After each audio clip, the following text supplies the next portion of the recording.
해외 거래소의 문제와 거래소 간의 자금이체 이 부분을 간단하게 한번 살펴볼게요. 이상하게 투자 시장에서는 신뢰하지 않는 이야기들이 많이 돌아다니고 이게 또 투자자들한테는 불안감으로 전달이 되고 뭐 이런 사실들이 있는데 지금 이 뉴스를 많이 언급하시더라고요. P2P 거래 및 지갑 이동도 더 까다로워질 예정이다. 특근법 감독 규정에 따르면 가상자산 사업자 또는 국내 또는 해외에서 인허가를 받은 가상자산 사업자와 가상자산 매매 교환만을 중개할 수 있다. 이렇게 돼 있습니다. 그러니까 국내 특근법을 통과한 거래소, 해외에서 인허가를 받은 거래소 간의 매매 교환만 중개가 가능하다. 이렇게 되어 있습니다. 그리고 이제 해외에서 인허가를 받은 가상자산 사업자는 외국 정부가 발행한 인허가 등의 증표 사본을 FIU 금융정보분석원에 제출해야만 해당 거래소와 P2P 거래 및 지갑 이동을 지원할 수 있다. 이렇게 되어 있습니다. 그러니까 해외에서도 인증을 받은 거래소와 국내 거래소 간의 자금 이체는 가능하다. 근데 인허가가 없는 사업자는 매매 교환을 중개할 수 없다. 이렇게 되어 있는 얘기예요. 결국엔 내용 자체가. 그래서 소비자들은 가상자산을 보유하거나 이동하고자 하는 해외 거래소가 정부로부터 등록된 거래소인지 확인을 해야 된다. 이렇게 되어 있습니다. 그러니까 해외 거래소가 그 해외의 정부에 등록된 거래소인지 확인을 해야 된다. 등록되지 않은 거래소라면 국내 거래소의 지갑으로 자산 이동이 불가능하다. 이렇게 되어 있죠. 근데 이제 해외에서 거래소들이 정말 조세 피난처가 아닌 이상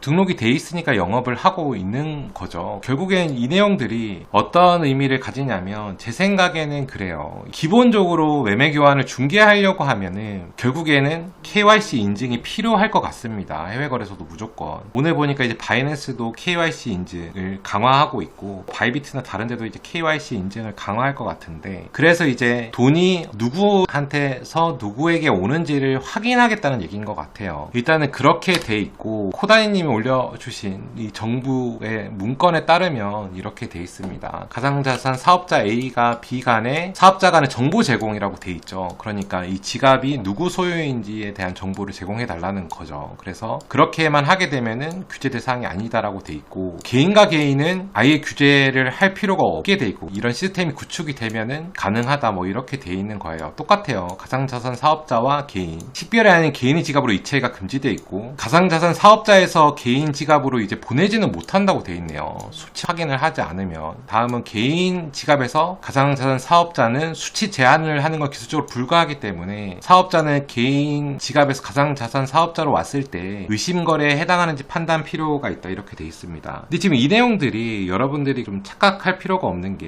이 자금 세탁 방지나 불법 자금으로의 이용을 막기 위한 거예요. 그 다음에 해외에도 등록이 안 돼 있는 문제가 있는 거래소 사용을 막기 위해서 되어 있는 시스템입니다. 개인 투자자의 기본 권리를 방해하기 위해서 만든 시스템이 아니라는 거죠. 그러니까 이거는 불법 자금 사용이나 뭐 탈세나 양도나 이런 거에 대해서 관찰을 하기 위해서 이제 이렇게 한다는 얘기예요. 그리고 이런 것들이 이제 규제 적용 시기는 2022년 3월 25일로 되어 있습니다. 아마 2022년 3월 25일로 되어 있으면 제 생각에는 2022년 3월 25일 이전에 국내 거래소에서 해외 거래소에 입출금이 가능한 거래소 리스트가 나올 것 같아요. 그래서 이 거래소들은 가능하고 어떤 거래소들은 불가능하다 이렇게 리스트가 나올 것 같습니다. 그러니까 이체가 가능한 거, 그 다음에 영업을 금지하는 거 이거 다 분리되는 거거든요. 그러니까 똑같이 생각할 필요가 없다. 그리고 환산 금액을 산정했을 때 200만원 상당 이상에 해당하는 가상자산의 이전에 대해서만 규정을 적용할 예정이다라고 되어 있습니다. 그러니까 200만원 또 이하로 하면은 뭐 문제가 없다 이런 얘기인 것 같아요. 그래서 뭐 이런 내용 자체가 개인의 입금을 못하게 하거나 뭐 이런 부분은 전혀 아니거든요. 이거 같은 경우 가상사업자 개인 같은 경우도 사업자가 수취인을 확인하게 되면은 가능하게 되어 있어요. 그러니까 이 식별이 안 된 지갑으로 이동이 금지하는 거고 그러니까 결국에는 이게 자기 돈이 왔다 갔다 하는 건지 남한테 어떤 돈을 받아서 움직이는 건지 이런 것들을 확인하고 체크하기 위한 과정인 거지 이게 무슨 개인의 코인의 이동을 금지하고 이런 내용은 아닌 것 같아요. 그러니까 크게 걱정할 필요는 없을 것 같고 만약에 이게 2022년 3월 25일 이전에 이체가 불가능하거나 가능한 거래소 리스트들이 나오게 되면 그때 이제 불가능한 거래소에 있는 자금들은 빼는 게 나을 수도 있고 개인과 개인 간의 이동은 또 가능하기 때문에 이게 실효성이 있는지에 대해서는 또 의문입니다. 그러니까 어차피